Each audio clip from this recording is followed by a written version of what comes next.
You may have heard a little bit about this story on the news, but I want to flesh it out for you and tell you as best we can what is happening in a place called Timbuktu. I always heard about Timbuktu when I was younger, never really knew what it was, if it was a real place or not. Indeed it is. Timbuktu is in Mali, in West Africa.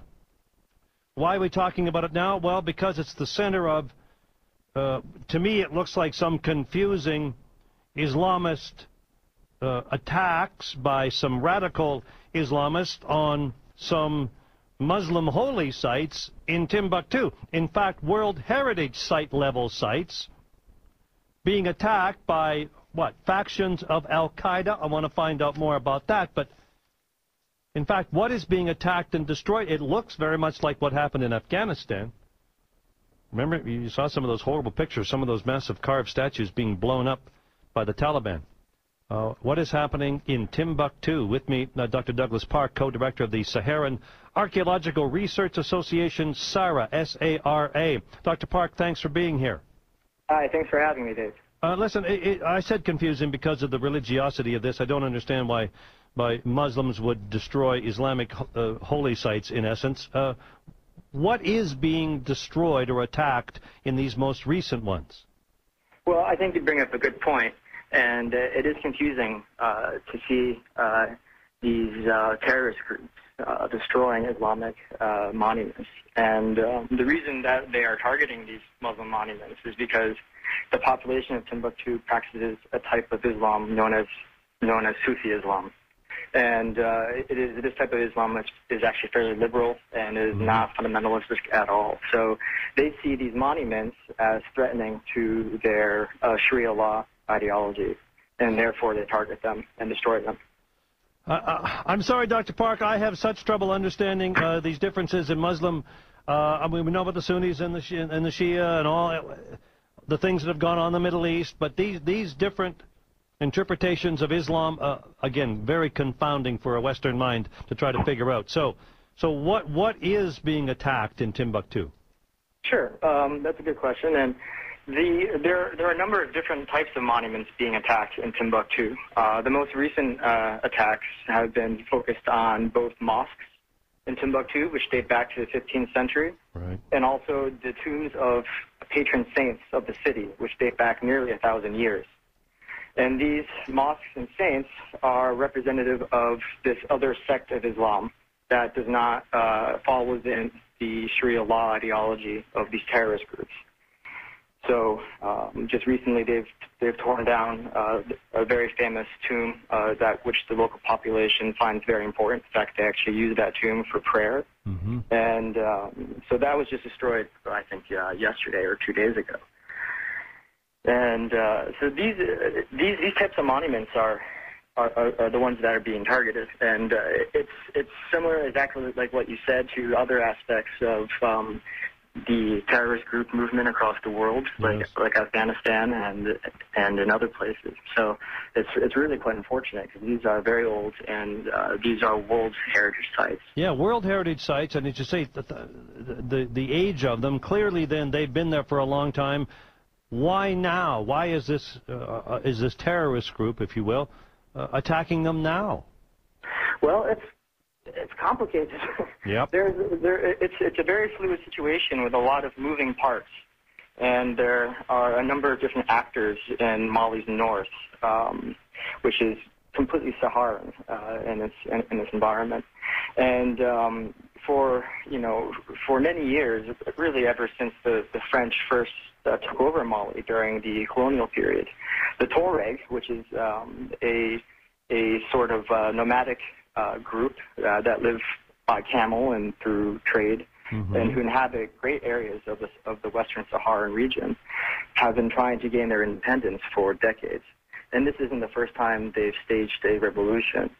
Now, the Tuareg are themselves not the fundamentalist or the Sharia law believing portion of this situation. They are the largest group that has enacted this revolution. But there are much smaller groups which have ties to Al-Qaeda, which are the belligerent ones who are destroying the mosques.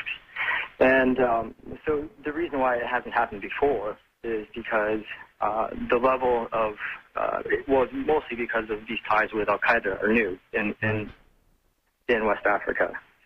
So there is a defined Al-Qaeda portion to this terrorism. Al-Qaeda as an organization is in there. Well, I think that's it. Well, yes.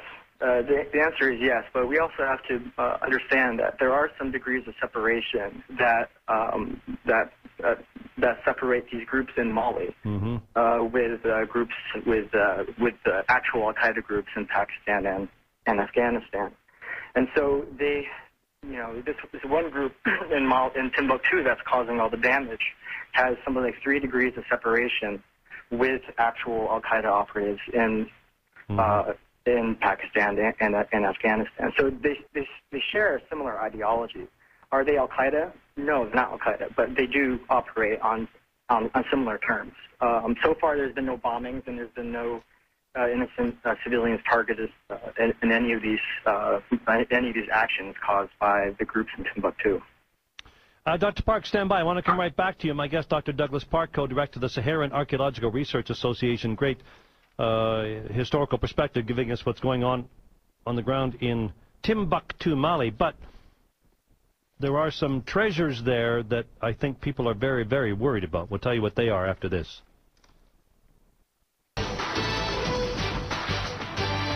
I'm Dave Rutherford speaking with Dr. Doug Park, co-director of the Saharan Archaeological Research Association, about Timbuktu in Mali, in West Africa, where factions, only maybe best understood by the locals, are attacking various World Heritage sites in Mali. Just designated as a World Heritage Site fairly recently, in the past, 15, 20 years or so, Dr. Park, but the actual physical, the tombs, maybe the buildings being attacked, but tell me about these manuscripts that are there and what significance they hold. Well, the manuscripts hold a great amount of significance. They represent what was once one of the oldest universities in the entire world, which was founded in Timbuktu in the 14th and 15th century A.D. And it was at the city, which is well known for its trade and its ability to supply Europe with about 2/3 of its gold during the medieval period.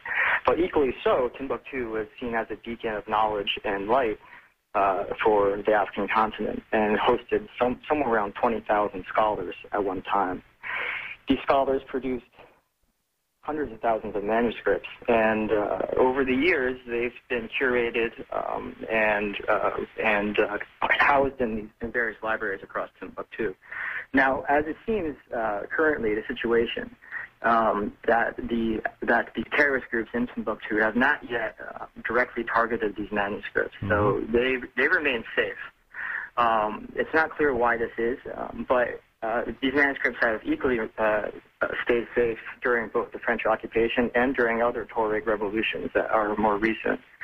So they are probably seen as far too important or too sacred by the local population to really be touched yet by the terrorist groups. I do not think that they are safe, and I do believe that it is possible for them to be damaged or destroyed soon, but it's hard to know what the situation is on the ground at the current moment. It's incredible to believe, although we saw the same thing happen in Iraq, where a lot of the museums and some of these treasured Middle Eastern artifacts destroyed or stolen, these places desecrated, so you never understand the mentality of some of the local mobs. But what is being done to protect them? I'm seeing some reports that some of these things have been taken away by whoever's curating these things and hidden away or spirited out of the country or something. Sure, that's actually one of the ways that the locals actually do. This is one of the ways that the locals actually protect the manuscripts during these periods of conflict. And in fact, many of the manuscripts are often taken out of the city and hid within the desert in small villages and other places. And then when the conflict goes away, these manuscripts are then returned. So this is a common way for the locals to actually safeguard their cultural heritage in this way. Is there a local physical resistance sort of movement, do you know, cropping up? Are the attacks being repelled in any way? Well, yes, there is conflict between the small terrorist group, which numbers only in maybe a few hundred fighters. And then there's a much larger secular movement by the Tuareg, which numbers around 3,000 to 4,000 fighters. And the secular movement lost control of Timbuktu early on. It also lost control of a number of other cities in Mali's north. Currently, this secular movement is trying to reestablish itself in a position of power. But, you know, that's not working out too well at the current moment. In terms of international intervention, this is now being discussed at the UN. And it's possible that some contingency of a West African coalition may enter Mali to try and stabilize the situation, but this probably wouldn't have very good effect, quite honestly. So, unfortunately, there's not a whole lot we can do. It doesn't. That kind of intervention seldom seems to have any real effect in many parts of the world, Dr. Park, but that's another story. Hang on 1 second. I want to come right back to you, Dr. Doug Park, back after this. A couple minutes with Dr. Douglas Park, co-director of the Saharan Archaeological Research Association, SARA.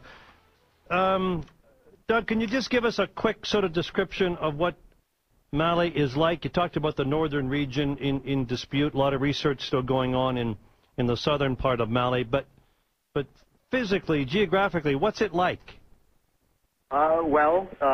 It's quite a beautiful country, but the problem obviously is that it's a very poor country, and it's one of the poorest in the world. I think maybe number 3 as rated by the UN. So unfortunately, it has a lot of issues. Right. However, the country has an extremely rich history that we are now just beginning to discover from an archaeological standpoint. But you know, Mali is home to 3 great West African empires that originated sometime around 1000 AD.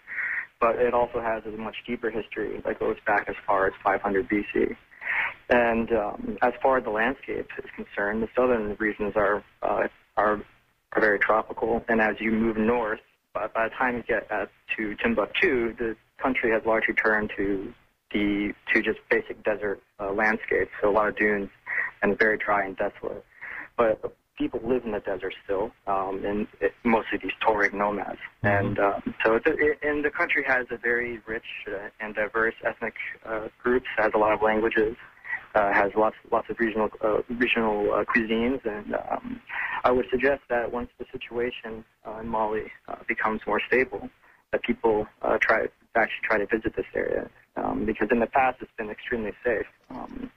And I hope that it does become safe again. And tourism actually was, and I guess continues to be, although in lesser amounts, actual part of the economy. I mean, tourism is something that they want.